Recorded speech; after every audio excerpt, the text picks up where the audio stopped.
ఇక భారీ భూకంపం పరిస్థితి దారుణం. ఇది ఎక్కడ ఏంటి అనేది వివరాలు వీడియోలో తెలుసుకుందాం. వీడియో పూర్తి వరకు చూడండి ఫ్రెండ్స్. అప్పుడే మనకి పూర్తి సమాచారం అయితే తెలుస్తుంది. ఇక లేట్ చేయకుండా టాపిక్‌లోకి వెళ్ళిపోదాము. ఇక ఇండోనేషియా దేశంలో మరోసారి భూకంపం రావడంతో ప్రజలు తీవ్ర భయాందోళనకు గురయ్యారు. కొన్ని రోజుల కిందట భారీ ప్రకంపనలు వచ్చిన ప్రాంతంలోనే మళ్లీ భూమి కంపించింది. రిక్టర్ స్కేలుపై ఈ ప్రకంపనల తీవ్రత 5.9గా నమోదైందని నిపుణులు తెలిపారు.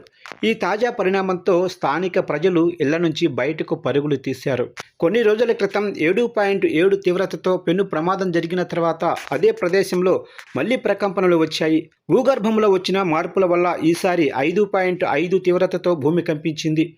ఈ వరుస ప్రకంపనలతో ప్రజలు తీవ్ర ఆందోళన చెందుతున్నారు. అధికారులు వెంటనే అప్రమత్తమయ్యి పరిస్థితిని నిరంతరం పరిశీలిస్తున్నారు. ఈ తాజా భూకంపం వల్ల ఆస్తి నష్టం లేదా ప్రాణి నష్టం ఎంత జరిగిందనే పూర్తి సమాచారం ఇంకా తెలియరాలేదు.